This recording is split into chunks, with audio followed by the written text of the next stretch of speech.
6G के ऊपर मैं रिसर्च कर रहा हूँ। तो बेसिकली यहाँ पर तो पाकिस्तान में चूँकि 5G भी नहीं है, तो लिहाजा रिसोर्सेज नहीं है, जिसकी वजह से मैं अपनी रिसर्च कंप्लीट ही नहीं कर सकता यहाँ पर। हमारी पिछली 2 साल से कोई भी ऑनलाइन क्लास हुई ही नहीं है, क्योंकि हमारी क्लास ऑनलाइन है ही नहीं है। हमारी कंप्लीट जो रिसर्च है या हमारी कंप्लीट जो डिग्री है वो रिसर्च बेस है। लैब इस वजह से इम्पोर्टेंट है कि वहाँ पर तमाम केमिकल्स अवेलेबल है, तमाम इंस्ट्रूमेंटेशन अवेलेबल है, जिससे वो fill for research work possible है करना। अब पाकिस्तान में वो तमाम फैसिलिटीज़ अवेलेबल नहीं है रिसर्च वर्क के लिहाज से। मिसाल के तौर पर नहीं बात होती तो किन किन नुकसानात का आपको सामना करना पड़ता है? डिग्री भी नहीं होती तो हमारी जॉब भी नहीं है, क्योंकि डिग्री कंप्लीट नहीं होती तो जॉब भी नहीं मिलेगी यार। तो लिहाजा हमारा बिल्कुल फ्यूचर जो ना दांव के ऊपर लगा हुआ है। अस्सलाम वालेकुम नाज़रीन, मैं हूं मोहम्मद उसामा, आप देख रहे हैं बागी टीवी। इस वक्त हम मौजूद हैं 2 PhD स्टूडेंट के साथ, जो कि अपना मुस्तकबिल और पाकिस्तान का मुस्तकबिल को बेहतर बनाने के लिए चाइनीज़ गवर्नमेंट की तरफ से दी जाने वाली स्कॉलरशिप पर चाइना गए थे। हम इनसे पूछते हैं कि ये क्यों आए वापस और ये क्यों नहीं जा सके। इनमें से एक जो है वो ज़ियाउल हक साहब हैं, सर आपका शुक्रिया आप हमारे पास आए, और दूसरा वासिफ अली भाई जो इस वक्त हमारे साथ मौजूद हैं। सर आपका भी शुक्रिया कि आप हमारे प्रोग्राम में आए। कब गए थे आप चाइना और कब आए हैं वापस? सर बहुत शुक्रिया उसामा साहब, आपने मीडिया के वसात से हमें हमारे जो पाकिस्तान में स्टक स्टूडेंट्स हैं उनके मसाइल बताने के लिए हमें यहाँ पर मदऊ किया है। तो मेरा जो इनटेक है वो 2017 का था। 2017 PhD मेरा 4 साल प्रोग्राम है, रिसर्च बेस्ड प्रोग्राम है तमाम PhD। 2017 से 21 मेरा प्रोग्राम है और मैं 2017 में गया था। और एक बात और मैं ऐड करूँ, मुझसे भी सीनियर हैं 2016 के स्टूडेंट्स, 2016 से 20 जिनके सेशन हैं वो भी पाकिस्तान में स्टक हैं, जिनकी वजह से ये 2016 और 2017 के जो स्टूडेंट्स हैं इनकी डिग्री जो हैं ज़्यादा ख़तरे में, क्योंकि ये एक्सटेंशन पे हैं स्टूडेंट्स। अगर ये स्टूडेंट्स फिल 4 अभी वापस नहीं जाते तो इनको एक्सटेंशन नहीं मिलेगी, और एक्सटेंशन ना मिलने की वजह से इनकी डिग्रीज ज़ाया हो जाएगी, जिसकी वजह से इनकी पूरी ज़िंदगी की मेहनत जो है वो रहेगा जाएगी। ज़ियाउल हक भाई, आप किस चीज़ में अपना PhD कर रहे थे? सर मेरा जो मेजर है वो केमिस्ट्री है और रिसर्च वर्क जो है वो पॉलीमर पर है। अच्छा, आप ये डिग्री अपनी मुकम्मल कर लेते हैं, इसके क्या क्या फ़ायदे होते हैं? सर इसके बहुत से फ़ायदे हैं। इसका एक फ़ायदा तो ये हो सकता है कि माइट भी पॉसिबल मैं किसी इंडस्ट्री से तजर्बा हासिल करूं, और पाकिस्तान क्योंकि रॉ मटेरियल बहुत ज़्यादा ख़रीदता है, बट पॉलीमर्स के से रिलेटेड किससे खरीदता है? चाइना के कंट्री से ख़रीदता है बहुत ज़्यादा रॉ मटेरियल्स। तो माइट भी पॉसिबल मैं वहाँ से ट्रेनिंग लूँ, वहाँ पर जॉब करूँ और रॉ मटेरियल्स बनाने वाली फैक्ट्री पाकिस्तान में लगा लूँ, जिससे पाकिस्तान के लोगों को बहुत ज़्यादा फ़ायदा होगा। जिससे हमें चाइना से ये रॉ मटेरियल जो हम लेते हैं, पॉलीथीन वगैरह, जो हमें नहीं लेने पड़ेंगे, ये आप खुद यहाँ पर बना लेंगे। जी बिल्कुल, जिससे कॉस्ट ही कम हो जाएगी, कॉस्ट इफेक्टिव प्रोग्राम्स होंगे हमारे। वासिफ भाई, आप किस चीज़ में PhD कर रहे थे? सर मैं बेसिकली इंफॉर्मेशन कम्युनिकेशन मेरा मेजर है, और जो मेरा रिसर्च टॉपिक है वो 6G के ऊपर मैं रिसर्च कर रहा था। 6G के ऊपर? जी बिल्कुल, ज़बरदस्त। 6G के ऊपर मैं रिसर्च कर रहा हूँ।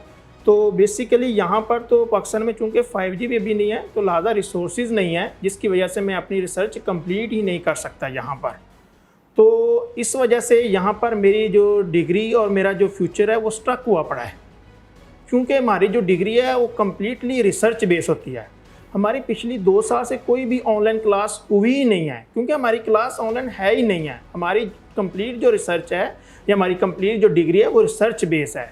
तो लिहाजा यहाँ पर रिसोर्सेज ही नहीं है, तो लिहाजा हमारी डिग्री और हमारा फ्यूचर बिल्कुल स्टक हुआ पड़ा है। अगर आप ये डिग्री कंप्लीट कर लेते हैं, क्या 5G आप पाकिस्तान में ले आएंगे?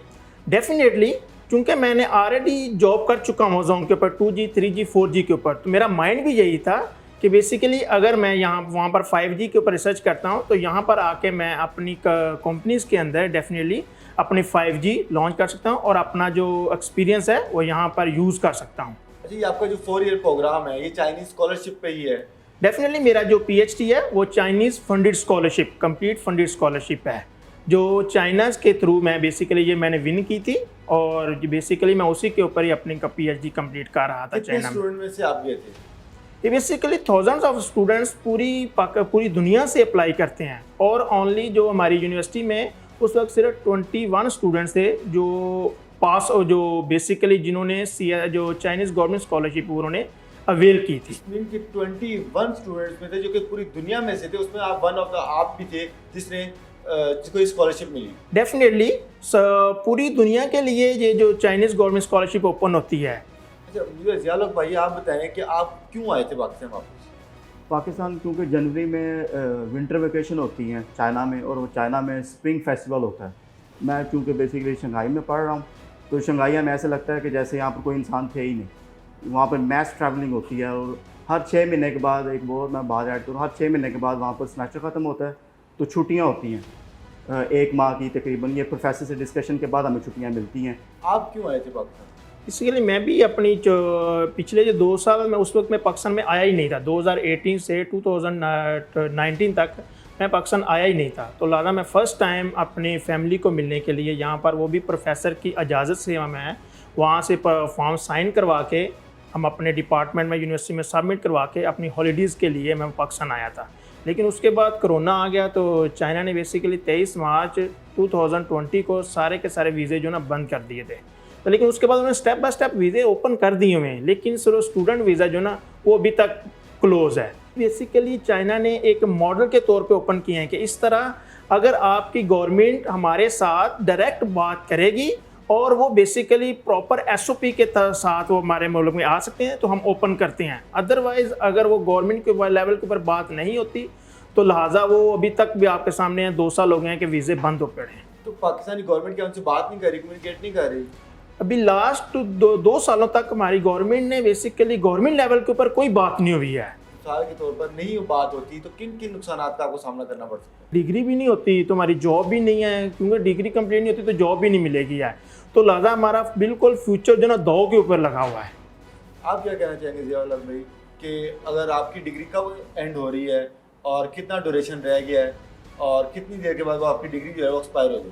कि अल्लाह ना करे कि हम वापस ना जा पाएँ साल, तो 1 साल मज़ीद एक्सटेंशन मिलेगी, उसके बाद मेरी डिग्री ज़ाया हो जाएगी। असल में ये अभी पाकिस्तान एम्बेसी इन चाइना उन्होंने डाटा कलेक्ट किया था तमाम स्टूडेंट्स का, तो ये तकरीबन 6 से 7 हज़ार स्टूडेंट्स हैं।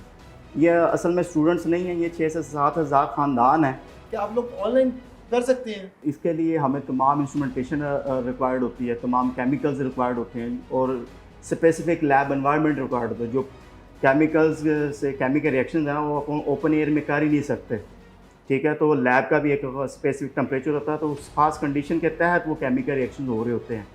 तो लैब इस वजह से इम्पोर्टेंट है कि वहाँ पर तमाम केमिकल्स अवेलेबल है, तमाम इंस्ट्रूमेंटेशन अवेलेबल है, जिससे वो fill for research work possible है करना। अब पाकिस्तान में वो तमाम फैसिलिटीज़ अवेलेबल नहीं है रिसर्च वर्क के लिहाज से। आप अफोर्ड कर सकते थे फीसिस वगैरह? Sir, it is impossible to afford and also to do research in Pakistan, because यहाँ पर रिसोर्सेज भी नहीं है और इस तरह, और दूसरी बात ये है कि यहाँ पर इतनी फंडिंग भी नहीं है जिसके ऊपर ये हम PhD पाकिस्तान में कर सकते हैं। इसलिए तो हम बाहर गए थे, क्योंकि यहाँ पर हमें फंडिंग ही नहीं मिली थी। जी, तो आपने वासिफ अली भाई और ज़ियाउल हक भाई की बात सुनी। ये दोनों स्टूडेंट ऐसे स्टूडेंट्स हैं जो कि पाकिस्तान का मुस्तकबिल को मज़ीद रोशन कर सकते हैं। पाकिस्तान में ऐसे वसाइल नहीं हैं, अगर वसाइल हैं तो इनकी इस्तात नहीं है कि वो उन इस्तात को इस्तेमाल करते हुए उन वसाइल को बुरकार ला सकें। यहाँ तो गवर्नमेंट से रिक्वेस्ट है कि इनको फ्री एजुकेट किया जाए और उनको फ्री फैसिलिटीज़ दी जाए ताकि यहीं पर ये चीज़ें कर सकें। अगर ये नहीं कर सकते और ये चाइना जाने जाते हैं तो गवर्नमेंट से अपील है कि वो इनका फ्यूचर और पाकिस्तान का फ्यूचर को बर्बाद ना होने दें, पाकिस्तान के फ्यूचर को और इनके फ्यूचर को सिक्योर करें। इनके बाहर जाने के लिए इक़्तिदामात किए जाएं ताकि ये लोग 5G 6G को मुल्क में ला सकें और मज़ीद मुल्क को तरक्की की तरफ लेके जा सकें। इसी के साथ अपने एंकर पर्सन मोहम्मद उसामा को इजाज़त दीजिए। बागी TV देखते रहिए।